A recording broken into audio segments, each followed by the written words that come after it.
तो हेलो दोस्तों, आज मैं फिर लाया हूँ आपके लिए पोलिनोमियल। क्या लाया हूँ? पोलिनोमियल। तो पोलिनोमियल को पढ़ने के लिए इसको क्या करना पड़ेगा, जितना भी पोलिनोमियल है, यानी पोलिनोमियल एक घात हो, द्विघात हो, त्रिघात बहुपद हो, जितना भी बहुपद है, हमको अनगिनत बहुपद निकालना होगा ना, तो अनगिनत बहुपद भी निकाल सकते हैं। बहुत सारा क्या कर सकते हैं, बहुपद हम पढ़ सकते हैं। लेकिन यहाँ पे हमको दिया हुआ है क्या, बहुत क्या है, कंफ्यूजन है इंसान को, बच्चों को क्या होता है, कंफ्यूजन होता है। बहुपद पढ़ता है ना तो बहुत कंफ्यूजन होता है कि सर कांस्टेंट पोलिनोमियल क्या होता है, जीरो पोलिनोमियल क्या होता है, मोनोमियल क्या होता है, और बाइनोमियल क्या होता है, और ट्राइनोमियल क्या होता है। तो इसको हम क्या करते हैं, बारीक बारीक से हम लोग पढ़ते हैं। क्या करते हैं, बारीक बारीक से हम लोग पढ़ेंगे। अब इसको पढ़ने के लिए सबसे पहले हमारे चैनल को लाइक, फॉलो और कमेंट करें अगर आपको अच्छा वीडियो लगे तो, ठीक है। और यहाँ पे देखते हैं हम लोग कांस्टेंट पोलिनोमियल क्या होता है। कांस्टेंट पोलिनोमियल क्या होता है, तो सबसे पहले कांस्टेंट पोलिनोमियल जो होता है अचर बहुपद होता है। ये वेरिएबल नहीं होता है, ये कांस्टेंट होता है। यानी एक क्या होता है, वेरिएबल नहीं होगा, यानी बदलेगा नहीं। ये मान क्या होगा, ये बदलता नहीं है। ये क्या होता है, एकदम फिक्स होता है। ये वैल्यू फिक्स होता है, चाहे वो माइनस में होगा या प्लस में होगा, वो वैल्यू क्या होता है, फिक्स होता है। वो बदलता नहीं है, वेरिएबल नहीं होता है, ठीक है। तो इसको अचर बहुपद हो गया। जैसे एग्जांपल के तौर पे अचर बहुपद का एग्जांपल लेते हैं। अचर बहुपद हो गया, जैसे हो गया 2 हो गया, -2 हो गया, 5 हो गया, 7 हो गया।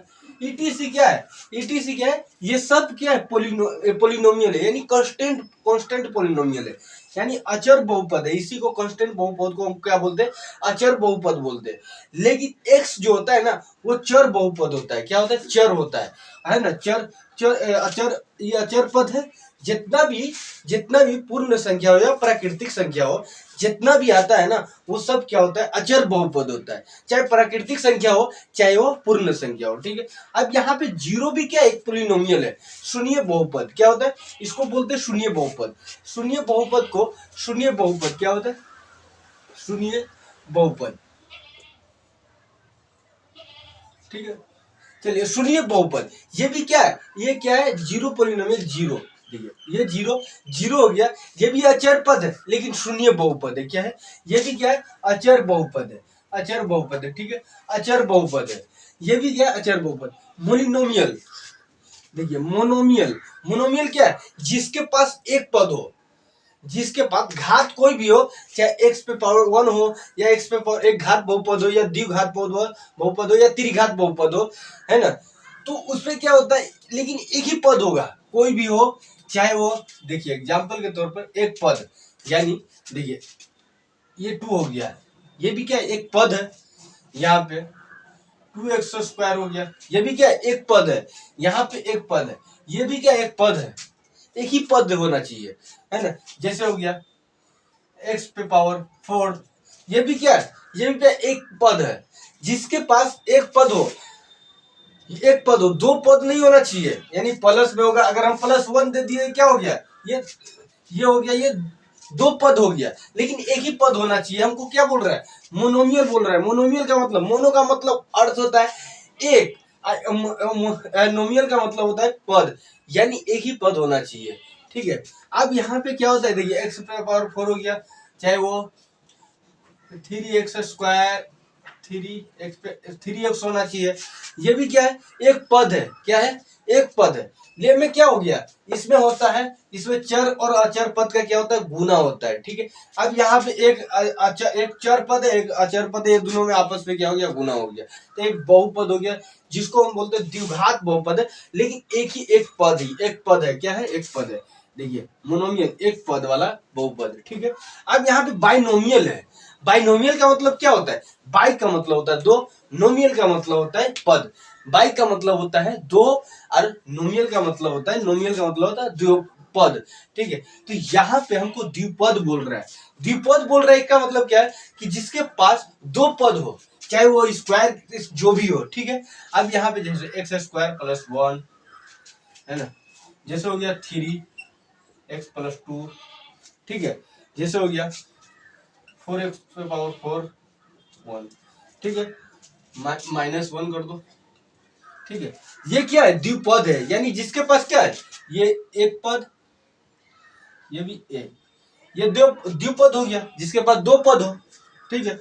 अब यहाँ पे क्या हो गया, यहाँ पे भी है 3x² + 2, ये भी क्या है एक पद, ये भी एक पद, ये सब मिला के क्या होगा द्विपद हो गया, ये एक पद, ये एक पद, ये दो पद हो गया, ठीक है। तो इसी तरह क्या होता है द्विपद है, ये द्विपद। अब यहाँ पे ट्राइनोमियल्स है, ट्राइनोमियल्स का मतलब त्रिपद, यानी जिसके पास पद क्या हो तीन हो, है ना, पद क्या हो तीन हो, ठीक है, पद क्या हो तीन हो। यहाँ पे क्या है द्विपद, जिसके पास दो पद हो। पद मतलब स्थान, देखते हैं हम लोग स्थान कितना है, कितना घेरे हुआ है। अब यहाँ पे एक पद, जिसके पास पद एक हो, ठीक है, पद क्या एक पद हो, ठीक। अब यहाँ पे थ्री पद है, थ्री पद का मतलब हो गया, जैसे देखिए 3x² + x + 1, ठीक है, तीन पद हो गया। अब यहाँ पे तीन पद, एक दो तीन, तीन पद हो गया ना, ठीक है, एक दो तीन, यानी यहाँ पे एक दो तीन, तीन पद हो गया। ये भी हो सकता है 4x⁴ 3x + 1 या +5, ये भी हो सकता है। ये भी क्या है, ये भी क्या है तीन पद है, एक पद दो पद तीन पद, एक पद दो पद तीन पद, एक पद दो पद तीन पद, क्या है देखिए यहाँ पे देखिए एक पद दो पद तीन पद, ठीक है। तो ये क्या है त्रिपद, त्रिपद है, तीन पद है। अब यहाँ पे हम एक और लेते हैं, जैसे हो गया x⁴ +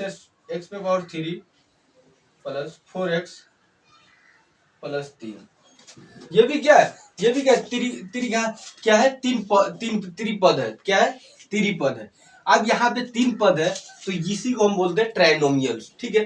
अब यही क्या है, ये पूरा क्या है कंफ्यूजन आपका दूर होना चाहिए, कंफ्यूजन क्या होना चाहिए, दूर होना चाहिए। ये कंफ्यूजन था constant polynomial, zero polynomial, monomial, binomial और ट्राइनोमियल, ये सब क्या है, ये ट्राइनोमियल हम सब पढ़ लिए, ठीक है।